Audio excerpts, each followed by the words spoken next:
And good evening, everybody. Welcome into the Nittany Lion Sports Report live here on Bob Long Sports. Bob Long, Tyler Gehlhaus back again for another week of action, breaking down Penn State Nittany Lion football as the Lions took it to the Panthers of Georgia State 56-0 in last weekend's game. And Tyler, both of us had the opportunity to be up at the game. You went into the game expecting things, well, you wanted to come out clean for one. Of course, you wanted to come out with a win. Penn State able to do that. In terms of coming out clean, maybe not so much. Torrance Brown goes down. His status is uncertain. The good news is it doesn't sound like it's something that will take up a very long portion of his season. We will also talk tonight with Cory Giger of the Altoona Mirror, as well as 1450 ESPN Radio, 1430 ESPN Radio in State College and Altoona, respectively. He does Sports Central, and he has been a real stalwart in the State College community, the Altoona community, and really the Penn State football community on both those mediums for a long time. So we're excited to talk to him at the top of the show in just about a minute. Also, Steve Batterson will join us.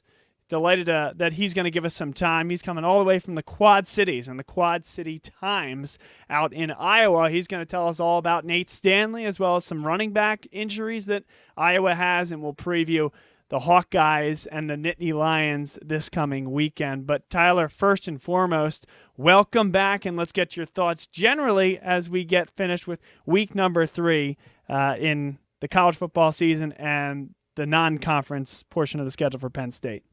Bob, great to be back again for week 4 now we're going into for the Penn State season. I think out of conference, they took care of business the way in which you would like them to. A lot of areas for improvement still. We'll talk about the offense and defensive lines. That seems to maybe been the struggle the most. I think that the wide receivers finally stepped up, and they were a focal point of the offense on Saturday night against Georgia State. I'm impressed with what I've seen this offseason. I'm ready to see a little bit more. I'm ready to see more competition in the Big Ten. The Nittany Lions at 3-0 overall. Trace McSorley, 18 for 23 in that game. He threw for 4 touchdowns. He ran for another one, 5 total TDs for him. We're going to talk to Cory about this, but I want to wet the whistle and set the stage. A lot of people giving him their quote-unquote game balls, saying he was the player of the game, what have you. And I certainly understand the statistics were there, and by and large, he was very good. However, you're not always playing 8-possession games. There are times where it is a 1 or a 2-possession game, and in spite of all those great throws that you make, 1 or 2 mistakes can cost you. Is it nitpicking? Perhaps, but there were 2 throws that absolutely should have been intercepted, and against any other opponent probably would have. And I wonder your thoughts on that before we welcome Cory here. Well, Bob, you make a good point with the interception, and Georgia State did not intercept those balls. However, you look back at last season against Pitt and against USC, those 2 games, the shootouts that they were, came down to late turnovers by McSorley. At the same time, McSorley helped them get there and ultimately put up the points in that game and kept them alive because they came back from both games. Mm-hmm. But, there's going to be some close games down the season, and hopefully, he's learned from some of his close mistakes this year and from his mistakes last year that, that's going to be the difference in some of these games, whether or not he can take care of the ball, make the good throw, not the great throw is sometimes better.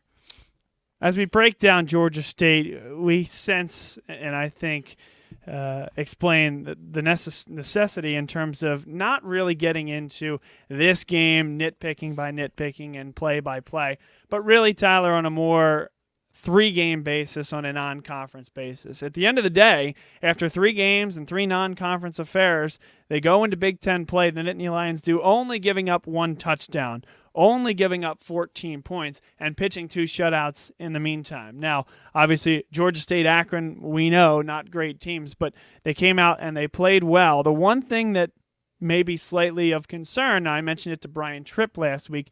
We had him on from BTN as well as the Penn State Football Network.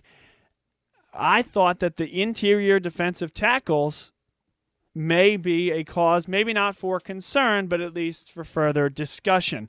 Sharif Miller, Torrance Brown on the outside. We saw Terrell Chavis be very good in terms of getting to the quarterback on pass rushes, but in terms of running the football, the opposition has been a little bit more successful against Penn State than I think Penn State would even like, and it's probably a big reason that you're seeing 80-plus plays by Pittsburgh as well as 80-plus plays by this Georgia State team. So, that's just a thought and something to ponder over here on the Nittany Lion Sports Report with Bob Long, Tyler Gehlhaus, and right now we have Cory Giger from the Altoona Mirror as well as 1450 ESPN Radio State College, 1430 ESPN Radio Altoona, and the host of Sports Central with Cory Giger. Cory, welcome back. It's great to have you on the show once again, my friend.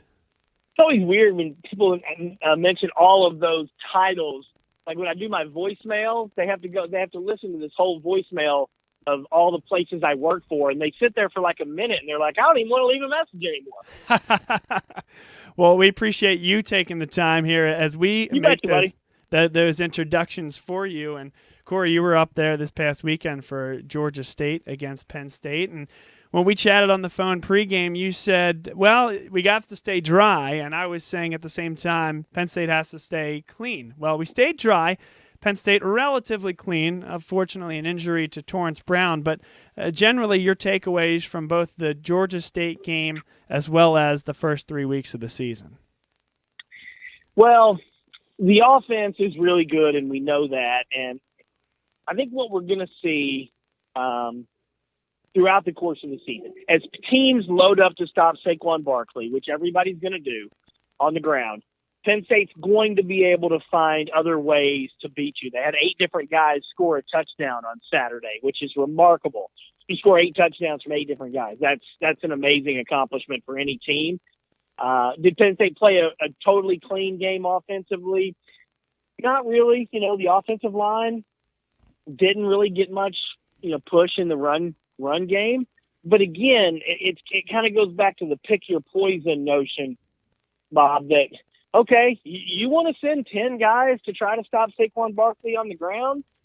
We've got enough other weapons to beat you in other ways. And so that's really what makes this Penn State team, the expectation so high, because even if you shut them down a little bit, and they're going to get shut down a lot more in Big Ten play, they're still also going to score a lot of points in Big Ten play, because to shut them down every time is just going to be impossible. Now, Cory, is there any concern from the Penn State community about, well, yes, okay, they were very effective in the passing game, maybe not so in the running game as you were talking about there, but now you have much larger defensive lines, and maybe instead of having to pack the box with 8, as Akron and Georgia State does, to take away that run, maybe they're not putting the full 8 in the box. They still, maybe against a struggling Penn State offensive line, can stop the run, and then that makes the pass more difficult. Is that a concern that you're hearing out there? Words are very interesting. We talked about this exact same thing on my show today, Bob. Concern is not a word I would use. Concern makes it a little stronger than what I would say. It is an issue. It is a topic. It is something that they're going to have to look at. I'm not really concerned about it because of this reason. Okay, Saquon Barkley had 10 carries for 47 yards, and 33 of those yards were on one carry. He had a bad day, right?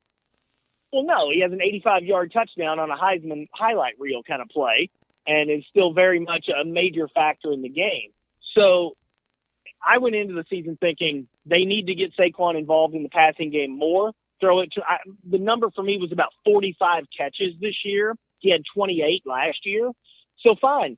If he gets somewhere around 175 to 200 yards from scrimmage, they can beat just about anybody. So if he gets 50 on the ground and 125 through the air, or 100 on the ground and 75 through the air, as long as you're using him in ways that the defense, has to be prepared for him at all times, well, then Penn State still has DeAndre Thompkins. And Ty Blacknall finally made an appearance and made an impact. And Mike Gesicki, who's probably the best tight end in the country. So, again, I'm not concerned. There are valid points about the offensive line, and they're going to have to play better. But look, Penn State is going to move the ball. They are going to score a ton of points. I feel as certain about that. As long as these guys are healthy, as long as McSorley's healthy, Barkley's healthy, and Gesicki and some others. Yeah, hey Cory, this is Tyler. I'm with Bob Long right now. I had a question for you about the run game last week and really this season with Barkley and the offensive line. Obviously, Brandon Mann did not play last week. They moved Gonzalez to right guard and Will Fry slid into left guard. Obviously, Mann is a redshirt senior. He's played a lot of football for Penn State. Not having him, I think, probably hurt them a good amount last week against Georgia State. Any timetable on his return? Should we expect him back in the lineup for Iowa this week? Yeah, that is a good question. I wish I wish we would get information about injuries. We're not. We're just not ever going to get those. When Mann got hurt last year, we were kind of wondering what was going on. My assumption on this one was that maybe Mann was dinged up a little bit, and they just gave him rest against an overmatched team. And you cross your fingers that he'll be back. Because, again, Tyler, just with what Bob said, to look at the offensive line and to see them kind of get pushed around a little bit by Georgia State, that's something you got to take note of. But at the same time, here's one factor that if you play sports and you know you're playing a team that's not any good, all right, it's inevitable that you're going to not necessarily be fully juiced, fully amped up, fully enthused and motivated. And sometimes that can come back, to haunt you a little bit here and there. So some of these things that we're talking about, I think once they start playing better competition, then I think that the kids on the Penn State team are going to be more amped up and more juiced, and we'll see a better effort from them really in a lot of ways. In terms of, we talked about it a little bit with the offensive line. Now my focus goes to the defensive line. A lot of concern, concern, maybe not the best word, but especially with the interior defensive tackles. I think the pass rush has been pretty solid, but the run game, it seems like teams have been able to run a little bit on us, and not that that's a concern, but do you think, I know Iowa is a run-heavy team, and that's going to be key, is stopping their run, slowing down their run, making Stanley beat you with his arm. Is that something that you're concerned about at all? Well, again, I think it's something they're going to have to be leery of, because Pitt held the ball a long, long time, and Georgia State held the ball a long time. Now, again, where Penn State has really thrived is shutting teams down, once they get into the red zone and those kind of areas. And Georgia State just beat itself. They couldn't sustain enough drives. They would drop balls and hurt themselves. But yes, they're going to have to stop the run. Iowa has its running backs banged up a little bit this week. We'll see with Wadley. We'll see with their other guys to transfer, because they're injured. But yes, Iowa is a tough physical team. You don't want to get pushed around by Georgia State and have a guy go for 100 yards on you when you're planning to go to Iowa the next week. So I wouldn't say concerned. What we're doing here, guys, is they've outscored their opponents 141-14. So the expectations are so high that what we find ourselves doing is nitpicking for little bitty things that maybe we wonder, hey, maybe they're not the best team in the history of the world. Let's find 5 reasons why. And I'm guilty of it. Fans are guilty of it. And again, they could have beaten Georgia State by 90 if those starters had played the whole game. And so that's why, again, I look at Saturday as really nothing more than a glorified scrimmage. And I just think that a lot of those players realized that's the kind of game it was going to be as well. Cory, it's a great point. And once again, we're talking to Cory Giger of the Altoona Mirror, 1430 State College, 1450 State in ESPN and State College. 1430 is the one in Altoona, and it's the Sports Central show with Cory Giger simulcast across all of them. Cory, I think it's a great segue, and you are probably as good as anybody out there to answer this question. When it comes to the nitpicking that you're talking about and such high expectations that you're seeing from the fans, when is the last time that you have seen this? Doing your radio show, writing your column, going to the games, exploring tailgates, whatever it may be. When's the last time, if ever, that you've seen expectations like these surrounding Penn State football? Well, never. I've covered the team since 2006, and 2005 was such a surprise. That caught everybody by surprise. And then 2008 with the Rose Bowl, and last year was terrific as well. But again, those caught people by surprise. You'd have to go back to 1999 when they opened the season in the top 5, and then frankly fizzled badly at the end. That was LeVar Arrington's team with the 3 straight losses. I would imagine. I do remember there was a lot of expectations at that point, but here's the difference.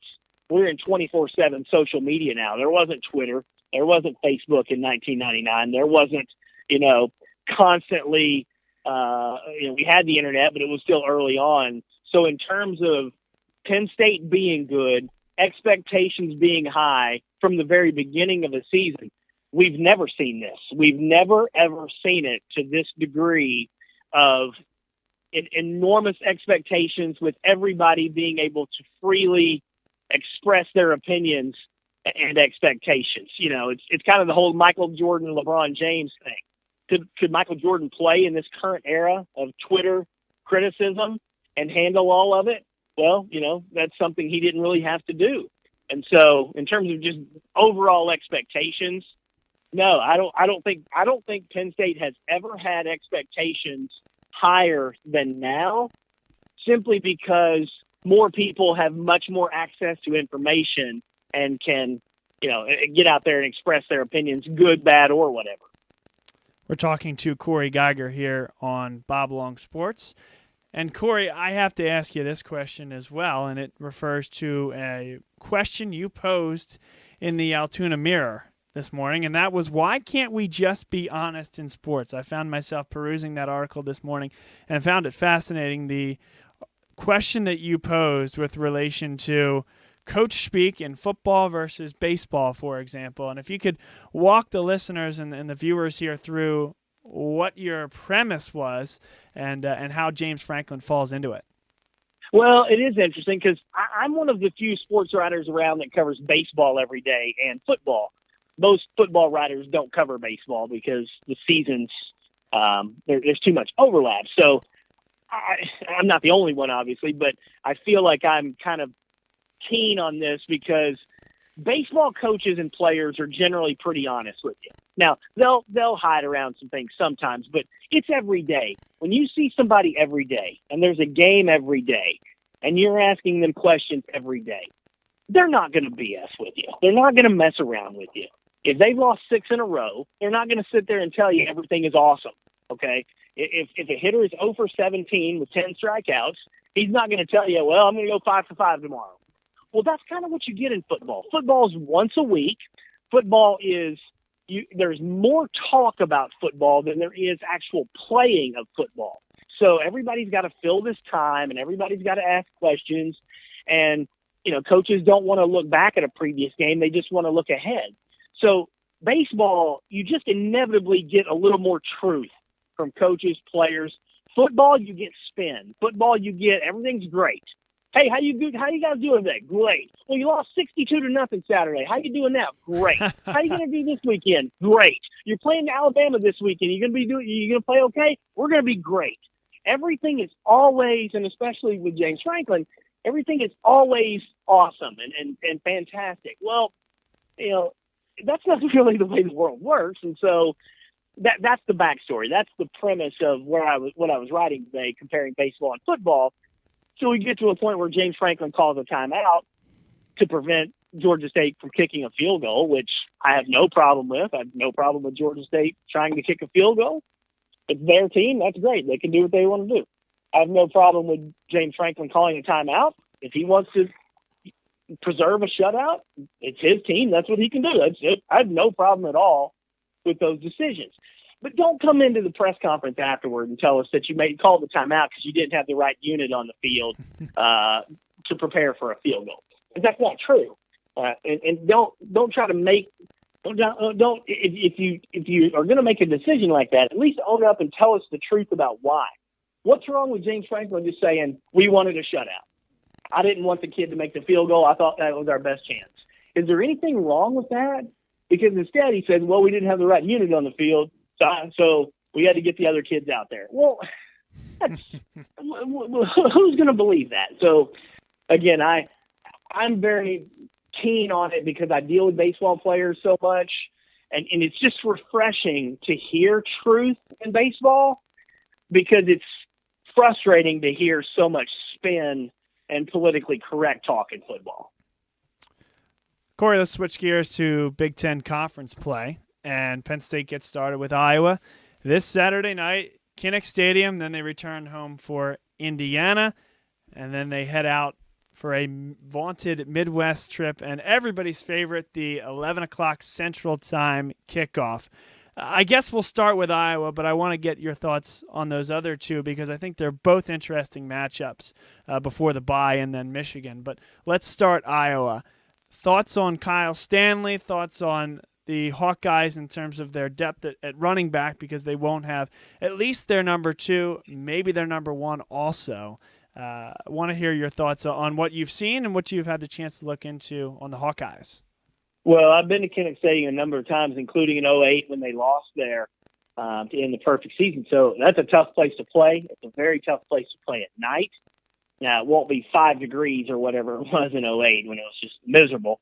But it's a tough place to play. And Penn State had better be ready for that because Ohio State came to Penn State last year. You know, you're going through a different kind of environment than some of these kids have really been in. And you're going to be playing a tough physical team that you haven't played yet this year, that kind of team yet this year. So, you know, are the Penn State players ready for that kind of physical play?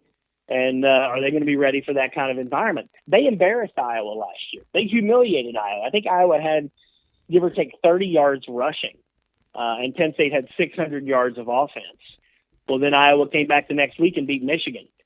Kirk Ferentz is the longest tenured coach in the country, which is amazing enough. That is stop amazing. And think about that. Kirk Ferentz, yeah.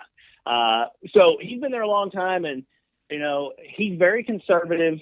And I've never been a big supporter of Kirk Ferentz. I think that he hits lightning in a bottle, you know, every 5 or 6 years, just long enough to get him another contract. But I mean, he has had success there. He knows how to win with what he's got there. And you know, Penn State had better be ready again for the physical play and for the nighttime environment because those are two things that you know a lot of players on this team have not really experienced. And then, of course, the other 2 games, Indiana has been announced as a 3:30 kick. That's at home. And then Northwestern, as we mentioned, 12 o'clock noon in the East, 11 o'clock Central. If you could, your predictions generally on what we see out of the next few weeks, and then more specifically if Penn State is undefeated going into the bye. Well, I think they beat Iowa by a couple of touchdowns this week. The line's 12. I don't have a score yet, but I think I'll pick it more than 14. Even if Iowa shuts them down a little bit, Iowa just can't score to it. So all Penn State's got to do is score 27 points. They should be able to get a win there. Indiana, I'm not really worried about them at all, although they have a passing attack. That Lego guy has a cannon of an arm. So that'll be an interesting challenge. And Indiana really challenged Penn State last year. They were leading late in the third quarter before Penn State really kind of blitzed them. And really now, it was the turnovers in that game. That's right. That Indiana game. Before the season, I picked Penn State to go 10-2. I said that the most likely loss would be at Northwestern. So then Northwestern goes out and lays an egg in its opener and gets beaten. But I still think that's going to be a tough place to play because Pat Fitzgerald usually has his team ready. I think they're going to be able to move the ball. They're going to be able to find some holes in Penn State's defense with that quirky offense that they run. I'm not going to pick Penn State to lose now. I mean, we all have to make these predictions at the beginning of the season based on what we think is going to happen to teams. But as it stands, I think they're better than Northwestern. I think they'll be able to find a way to go out there and beat them. But that one and Iowa should be 2 pretty good challenges. Cory Giger of the Altoona Mirror. And, of course, Sports Central with Cory Giger simulcast on 1430 Altoona, 1450 State College, and a good friend of ours here on BLS. Thanks again for being a good friend of the show, and we look forward to talking to you again soon. Absolutely, Bob, Trey. You guys take care. Have a good night. Thanks for having me on. All right, you got it. Once again, that is Cory Giger of the Altoona Mirror. Great to talk to him, and he is a class act, Tyler. Always a great interview as well, and he gives us a lot of good nuggets to chew on there as well. You know, first of all, I want to ask you about the article he wrote and the fact that why can't we just tell the truth, quote unquote. I think you and I may have a slightly different opinion than Cory does on that. truly there is not a fourth string field goal block unit. Now, whether that gives credence to that being the primary goal, I don't know. I also don't think there's anything wrong, as he said, with trying to protect the shutout. It goes in the stat books and the media guides forever, and they've only given up 14 points in the non-conference. I don't think there's anything wrong with that. But I wonder what your thought is on the article that he wrote. It definitely seems like an interesting article that Cory wrote. I'd like to read it at some point. In terms of baseball being different than football, I can't really comment on that. I don't follow baseball too much. I get where he's coming from, but in terms of the timeout called by Franklin at the end of the game there to preserve the shutout, as a former athlete, I don't have a problem with it. As a defender, our goal was to have shutouts in lacrosse. Not that it really ever happened because lacrosse is tough to have a shutout in, but something definitely has to be said for posting a shutout, no matter if it's against Alabama or Georgia State. A shutout is a shutout. It means a lot to the players, the coordinators, everyone really involved. It's something you take pride in. Another thing that Cory really didn't dive into too much, but we talked about it earlier, Bob, was Franklin's comments after the Pitt game, which was, when we played Pitt last year, it was their Super Bowl. For us, playing Pitt is just like playing Akron, which it feeds to what Franklin's been saying all along. With every game it's a one-game season. I mean, you see him tweet, this week it's Iowa, Iowa, Iowa, Iowa. I mean, and that's what he's telling his players because he doesn't want to look making one game more important than the other. Right. No, it's true. All of that is true. Can you see any undertones in what he's saying? Is it entirely truthful? I don't know the answer. For me, it's a non-issue. I thought Cory's comments were very interesting, but for me specifically, doesn't matter, right? I mean, when it comes to a reputation thing for James Franklin, I don't believe that's in jeopardy. When it comes to the game itself, clearly that didn't matter. But when it comes to the team, perhaps that uplifts their spirit, that gets them fighting, and that makes them think, okay, our coach has our back, and he's playing to the last down, so why don't we? I think that can be overstated at times as well, but worth at least mentioning. But perhaps moving on fairly quickly into some of the more, I would say, complex issues that we can talk about. And the other thing I'll say is that I thought that I came down a little bit too hard in some of the things I was saying last week. I went back and watched, and at the end of the day, I wasn't trying to come off and say that this Penn State team has significant issues, because I really don't think they do. It was a lot more like what Cory was saying and what you were saying, Tyler, in that this is a team that is very, very good. And we're analyzing them as if this is a team ready to go play for a national championship right now, which they're not, which nobody is at this point. Everybody's going to get better over the course of the year. So when we talk very critically about issues that they have, in truth, they're not large issues. But they are issues that I think if they're going to make that next step, Tyler, if they're going to come beat Michigan at home, or if they're going to go to Columbus and win a game against a Buckeyes team that will absolutely be improved by the time they get there, they're going to have to get under control. And I think that starts with the offensive line, and I think Brendan Mann coming back will add some stability there, getting Gonzalez back in position, et cetera, et cetera. From a defensive lineman perspective, Curtis Cothran, we've seen his ability to get into the backfield from the DT position.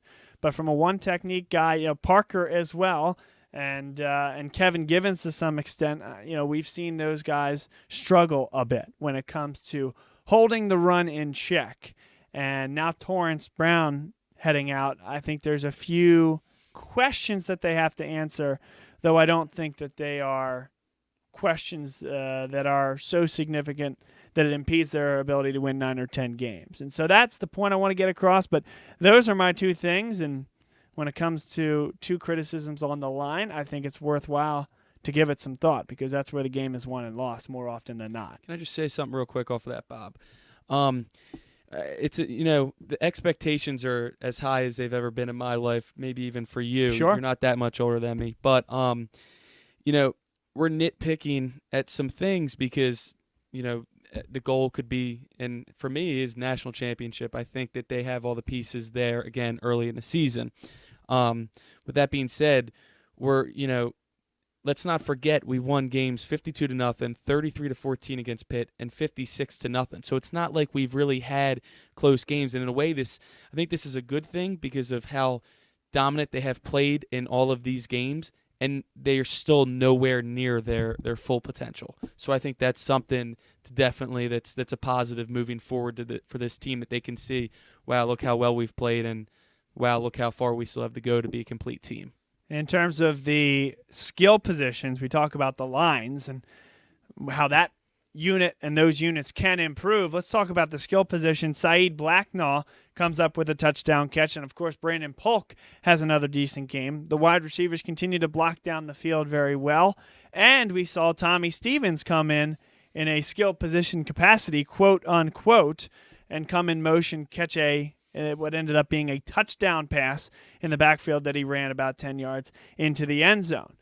At the cornerback position, we saw some depth. We saw some more Lamont Wade, the undersized corner, come in and play well. We saw Tariq Castro-Fields, guy that enrolled last spring, come in and do a phenomenal job in some extended action, including a great interception where he went up, got the ball at its highest point, sealed off the defender well, and I thought did not allow that defender to get away from him. Tariq Castro-Fields is one of the feel-good stories here in terms of the young guys. And I think that the one thing that might overshadow that freshman's interception might be that of a senior. And Marcus Allen getting his first career interception as a Penn State Nittany Lion nearly took it back to the house. And that's been something that he had said after the game and admitted had been dogging him a little bit, just trying to get that monkey off his back. He was able to do so.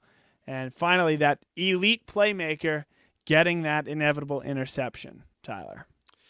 Yeah, interesting points, Bob. I think, going off the skill guys, I think the secondary has been the absolute strength of this defense. 4 seniors back there starting. You got Grant Haley, who's been playing very well this year. Another interception for him. Yes, he's always making big plays. You got Christian Campbell at the other cornerback spot, who I think is extremely underrated.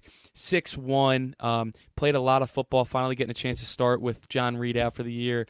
And then you have Marcus Allen, who's one of the best safeties in the country, patrolling the backfield. And then Troy Apke, haven't seen too much of him. I can't really give him a fair shake on anything, and they have good depth behind all those guys. You mentioned Lamont Wade, Tariq Castro-Fields, and Nick Scott's been playing well Sure. at a safety spot too. I think you got 3 to 4 pros in that secondary. Definitely. Tyler. I mean, it's definitely the most skilled secondary in a while at Penn State in terms of athletes. So it's making that teams haven't been able to throw too well.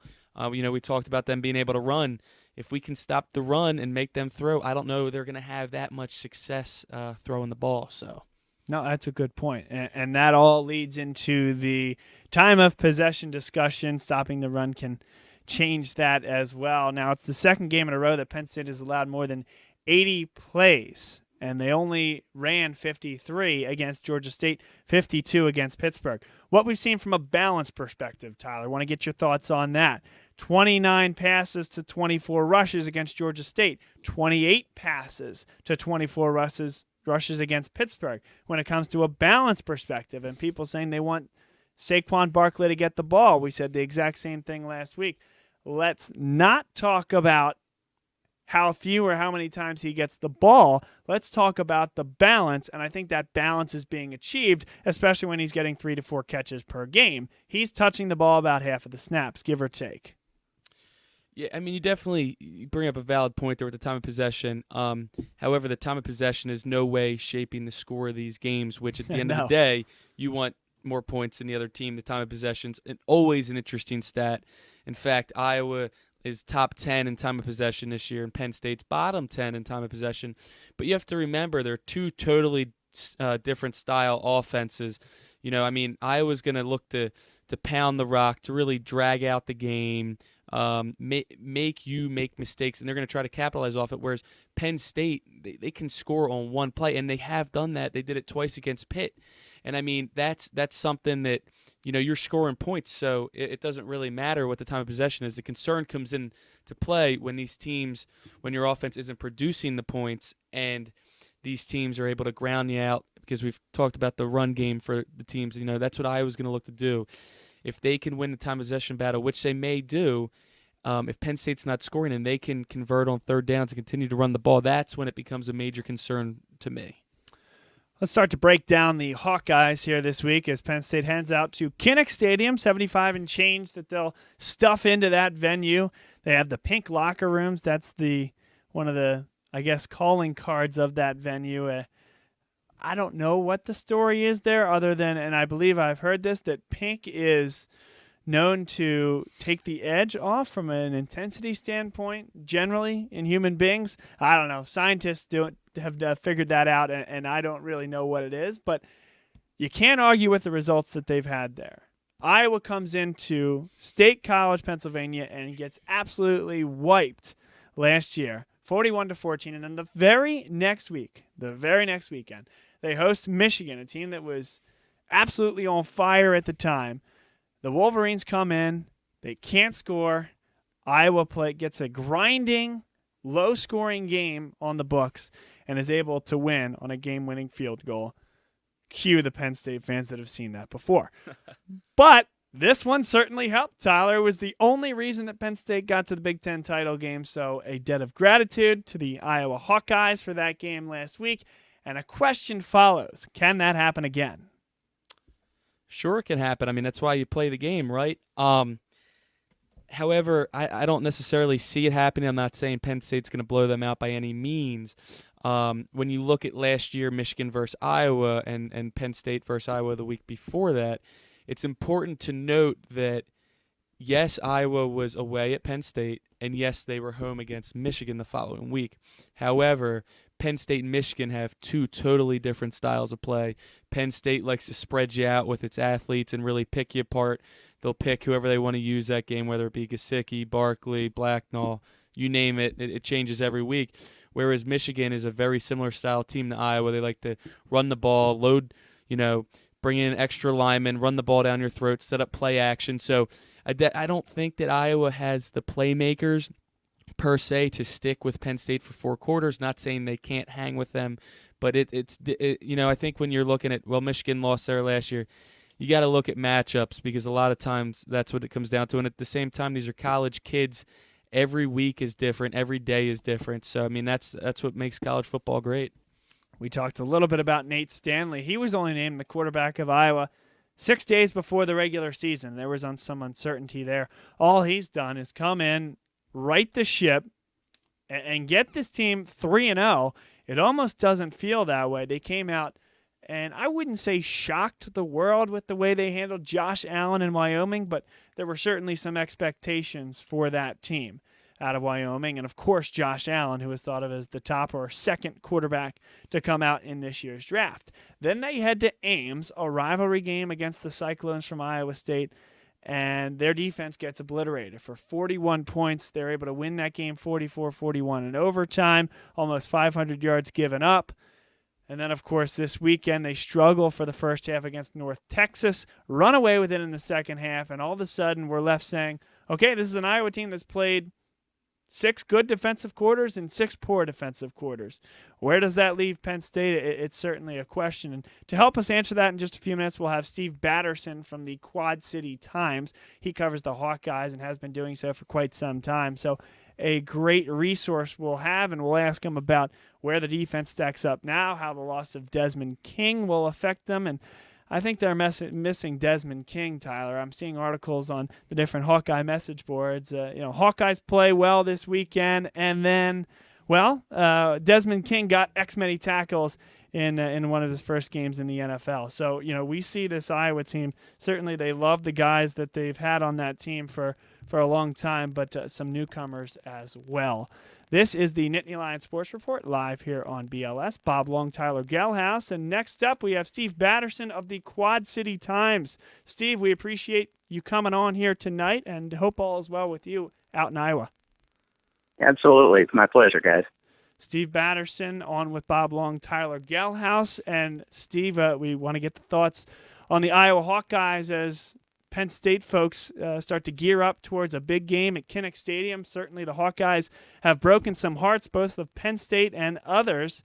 up in the Kinnick Stadium area. But let's start with the 3-0 start for the Hawkeyes and how they've been able to be so successful in the non-conference this year. Yeah, it's been an interesting start for Iowa. They certainly had some questions entering the season, an unproven quarterback, some questions in the secondary, unproven receivers, new tight ends, that type of thing. They were very veteran for the most part on both lines, and certainly their linebacking core returned intact. 3 senior starters, and led by Josie Jewell and obviously Bo Bauer and Ben Neiman are both guys who've been around for a couple of years in the lineup. So the front 7 defensively looked to be a strength going into the season, and it certainly was. The big questions at quarterback, Nathan Stanley, 6'5" sophomore out of Menominee, Wisconsin, took about 13 pass attempts last year as a true freshman, and didn't really see any significant time when it mattered. So he had to adjust to a starting role. He's done fairly well. Obviously, he's thrown 10 touchdown passes in Iowa's first 3 games. That's probably been a bit of a surprise given the strength of the Iowa run game with Akram Wadley returning and leading the way there. But Stanley has proven to have a strong arm, which was known going into fall camp. But he's connected pretty favorably with Nick Easley, who is a junior college transfer at a receiver position. He's a walk-on, actually, an Iowa kid that they gave a chance to come and join the program last winter out of Iowa Western, which is a perennial JUCO power out in this region. And he's done well, leads Iowa in receiving right now. Matt Vandenberg is back on the field after dealing with a couple of foot surgeries in the off season and late last season. And the tight ends have emerged. T.J. Hawkinson is a redshirt freshman who is owns the Iowa high school state receptions record. He's playing tight end, as is Noah Fant, a sophomore who saw some time last year and is certainly a pass receiving threat as well. So they've kind of mixed and matched their passing game together, and it's been pretty effective so far. Steve Batterson here from the Quad City Times on the Nittany Lion Sports Report. Steve, the Hawkeyes have gone 4 deep at the running back position. Now, should be no surprise for anybody that follows college football that it's a next man up mentality out there in Iowa. And, I look for Torin Young and Ivory Kelly Martin to come in and take the load. But do we know for sure whether Akram Wadley will be able to play? And if he is not, a full game for both Young and Kelly Martin getting snaps, what would your expectations be there? Yeah, we'll definitely see Akram on Saturday. The injury that he suffered was one that he walked out of Kinnick on his own the other day. And it was an ankle-type situation, and I think there's no question he'll be on the field this week. James Butler, the graduate transfer from Nevada, will not be. He suffered an elbow injury and will be out for at least 3 games. Iowa has its buy-in on the back end of that. So he isn't expected back until October 21st against Northwestern. But the plan last week going into the North Texas game was to kind of give Wadley a little bit of a breather. He carried 28 times in the Iowa State game the week before, which was a career high. And I think their emphasis with him is they want him healthy in November. He's been a back who's kind of shared the load throughout his career, and that certainly is going to be the case again this year. They have a couple of young backs in Torin Young. He's a kid out of the Madison, Wisconsin area. He's a physical type runner, whereas Kelly Martin, who is out of suburban Chicago, is more of the speed and finesse guy. Much like what Iowa had a year ago with Wadley and LaShawn Daniels, very similar type, bodies and movement on the field, and they're kind of the next generation. So you can expect to see both of those guys in the game as well. They'll kind of rotate in and out, just based on down and distance and that type of thing. And last Saturday we saw a little bit of they just kind of traded off on from one series to the next. Hey, Steve, this is Tyler. Thanks for joining us. Question for you. for Iowa's defense, you mentioned the linebacking core. I definitely think that's a strength of Iowa's team. Going back to last year with the game at Beaver Stadium, Penn State versus Iowa. Penn State obviously had no problem moving the ball and putting points on the board. What do you see Iowa trying to do to slow down Penn State, and do you think they have the athletes on defense, especially in the secondary against Penn State's receivers and Mike Gesicki, the tight end, to slow Penn State down? That'll be the biggest challenge. It certainly was last year watching the game out at Beaver Stadium. It was a long night for the Hawkeyes. I was a little more athletic up front than maybe what it was a year ago. They've added some bodies up there that make them a little more mobile, and they're rotating more guys up front. They've used kind of an 8-man rotation across the front four that has added both athleticism and some freshness to that defensive front. On the back end, Iowa's still a pretty young football team. Josh Jackson is a kid that certainly has held up well through the first couple of weeks. He's moved into Desmond King's position. He's a kid out of Texas that had kind of been waiting his turn, and once Desmond was gone, he stepped to the forefront. The other side's been a little bit of a fluid situation. Manny Rugamba is a sophomore out of the Chicago suburbs. He's been kind of rotating with Michael Ojumadia, who is the younger brother of a former Michigan defender. So they've got some decent guys on the corners. Safety has been a little fluid as well. It appears that Imani Hooker will be getting his first college start at free safety on Saturday. He came in and replaced Jake Gehlhaus about a quarter into last week's game. That's the position where Brandon Snyder played a year ago, and he's currently out with an ACL injury. Isn't expected to play, or if he does come back this year, it probably won't be until sometime in mid to late November. So the safety positions are a little bit wobbly right now. Certainly some areas that I would think that Penn State will be focusing in on, as well as those young corners. And the big thing I think that got away from Iowa last year at times was just their inability to kind of contain McSorley, and certainly I think that will probably be where everything starts this week for Iowa in terms of its point of emphasis. Steve Batterson here on BLS, the Nittany Lion Sports Report. He writes for the Quad City Times and is nice enough to give us a few minutes of his time here on this Monday evening. Steve, this is a question that a lot of people from Penn State have been asking, and it's ramped up in the past week. What happened from that game in Beaver Stadium that we're talking about right now, the game last year, where Iowa struggled in all facets, to then beating one of the best teams in the nation, the Michigan Wolverines, at home that very next weekend? What did you see from your perch atop Kinnick Stadium as the main difference, and how that could possibly happen in back-to-back weeks? I think for defenders, a lot of times embarrassment can be a pretty powerful motivator, and to a man, in talking with those guys after that game over there last year, they were embarrassed by their performance. Iowa did not play anywhere close to its best defense against Penn State. It came out a step slow from the start, and they were able to kind of get things together the next week, and certainly. It started with just getting their heads on straight and arriving at Kinnick on that Saturday night with a great deal of anger and fuel in the tank. And, talking with guys following the game Saturday against North Texas, I mean, a couple of defenders, Parker Hesse and Josie Jewell in particular, they're still stinging from that one. It was one of the bigger collapses of recent years. There have been others during Kirk's era there, but it was kind of a failure in a lot of different phases, and it proved to be pretty good motivation against the Michigan team that came in, was a little sluggish from the start, which allowed Iowa's defense to gain some confidence. And had a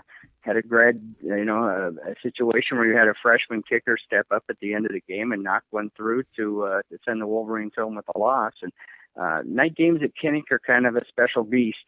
Penn State certainly had success there the last time they visited, but Iowa's pulled off a number of wins over the years in these types of situations where they've been able to kind of rally the troops and make the most of a pretty well-oiled crowd. And I would anticipate that'll be the situation the Nittany Lions will find themselves in on Saturday. It'll be a pretty electric atmosphere, Kenny, much like it was at Beaver Stadium last year when Iowa showed up out there. Yeah, Steve. Question moving forward with this game. I know a lot of the Penn State fans feel that this is a game that they should win on paper. Obviously, the game's not played on paper. It's played at Kinnick Stadium this year, and that is something that does worry Penn State fans, whereas if this was a home game, they wouldn't be as worried as much, but Penn State has great respect for Iowa. They always seem to play Penn State tough, going all the way back to that 6-4 game in the early 2000s at Beaver Stadium. I was there too. Yeah. But Penn State fans are expect it's kind of like a cautious optimism for this game. Is the sense that I get that they should win. It's going to be tough. Iowa's going to bring their A game. I was wondering what the feeling is around Iowa right now going into this game against Penn State and what expectations are for the fans. I think this is a game that people have been curious about. I mean, there are so many young guys on this team that are seeing action in significant ways, and this will really be kind of the true measuring test for this group. I agree with you. Penn State's going to have to show up here, and they're going to have to bring their A game on Saturday night, and because certainly Iowa will. This is a chance for them to kind of make a name for themselves, and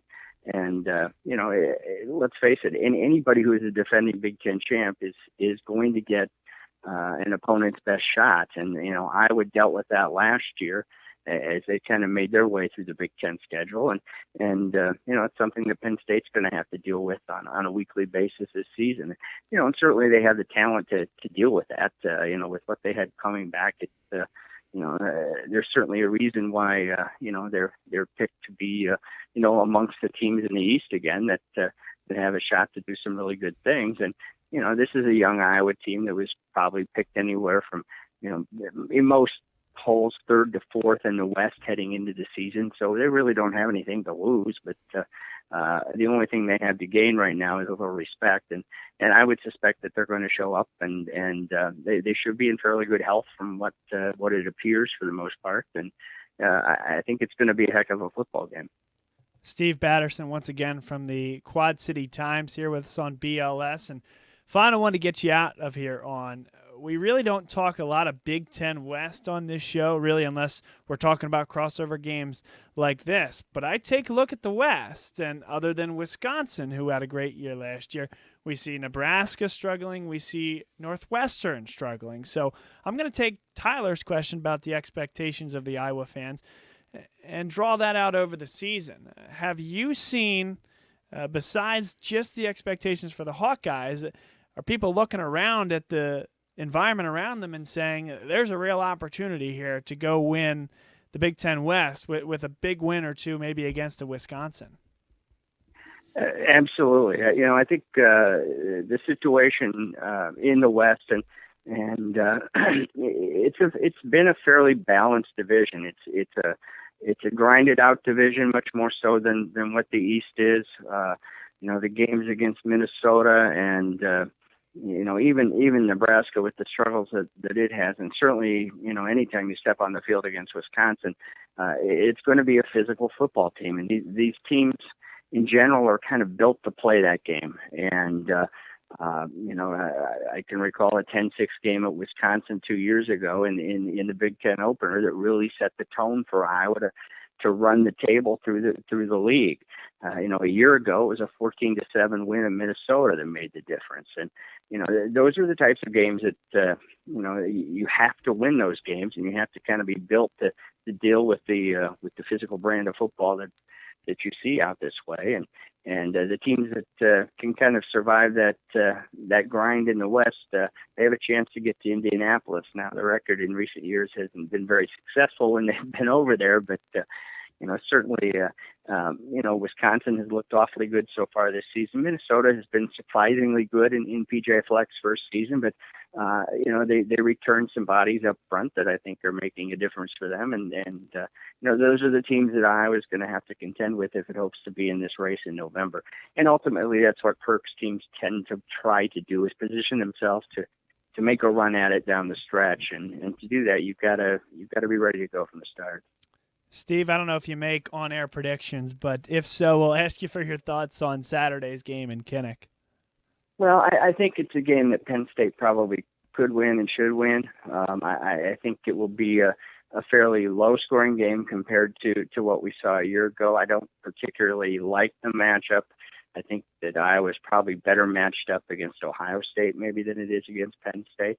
I would think that Penn State should be able to get out of there with maybe like somewhere in the neighborhood of a 20, we'll say just off the cuff here, 28 to 22 type win, somewhere in there.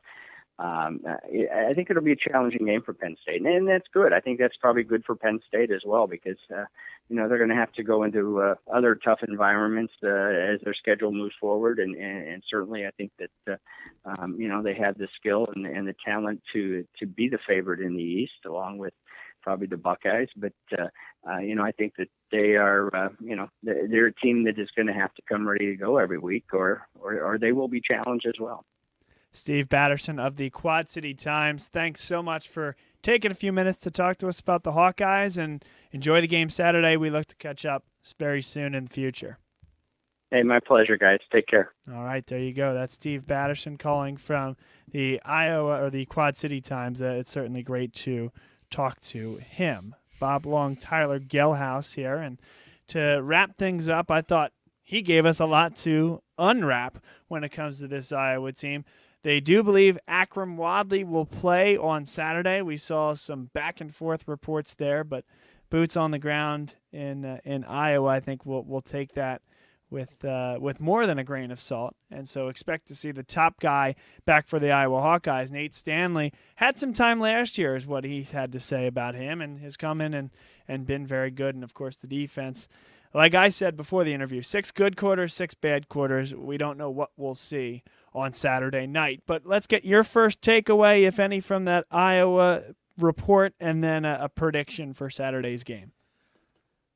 I definitely think that Steve is accurate with their defensive line, is more athletic than last year. I haven't been able to see them play too much, but from what I have seen, I know that they brought in some recruits, a 5-star at defensive end, AJ Espenza. Usually Iowa doesn't get 5 stars, and they did. He's going to be a player to watch for. It seems like that he's not too confident with the secondary. That's the vibe that I got replacing Desmond King. Yes. Thank you. So look for Penn State to really attack that.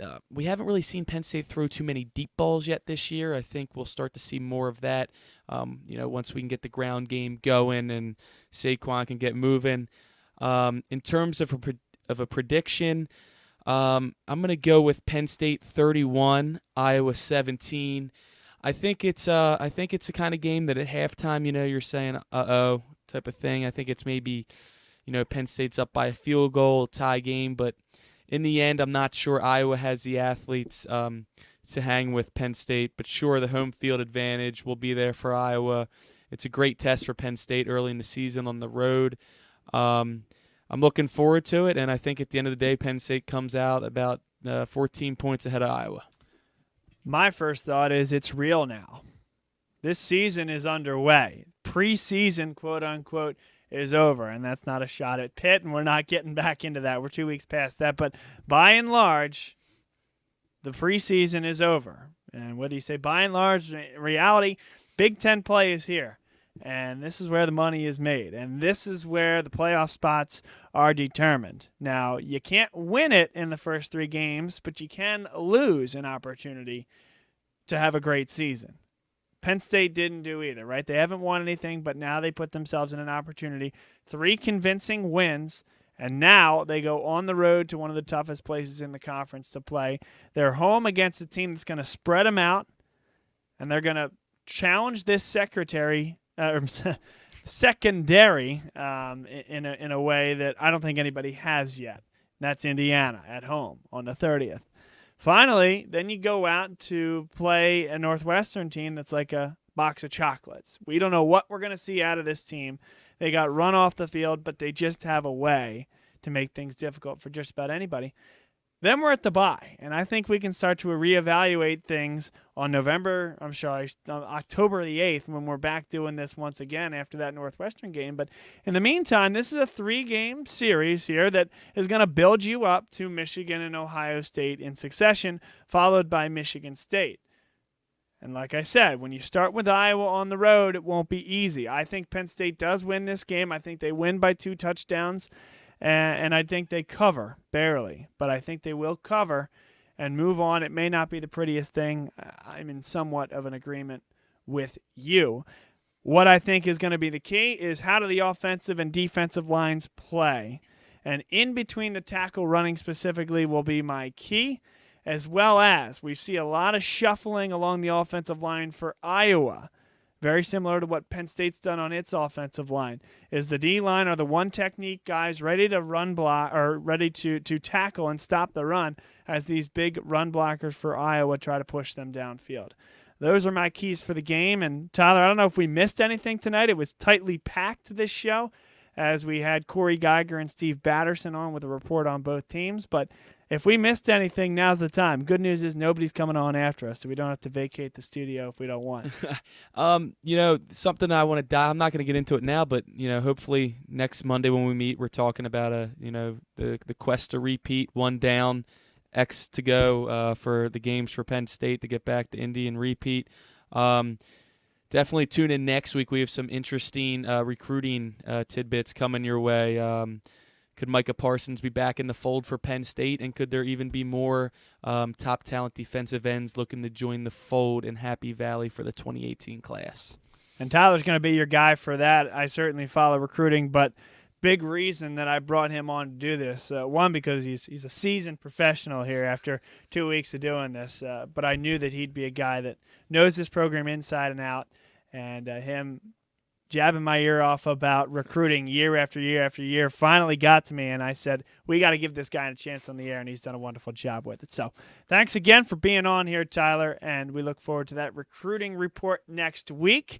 And, of course, for the Nittany Lion fans, enjoy the game. It's a night game out at Kinnick Stadium. It'll start in the sunset hours and obviously into dark, where things have a way of happening at Kinnick Stadium. Just ask the Michigan Wolverines. But we'll leave you on that note. And for Tyler Gehlhaus, I'm Bob Long. Thanks again to Cory Giger from the Altoona Mirror, 1430 Altoona, 1450 State College, and Sports Central, his great radio program. And then Steve Batterson from the Quad City Times. For all of them, I'm Bob Long saying so long and enjoy the Nittany Lions football action this weekend on the road at Iowa.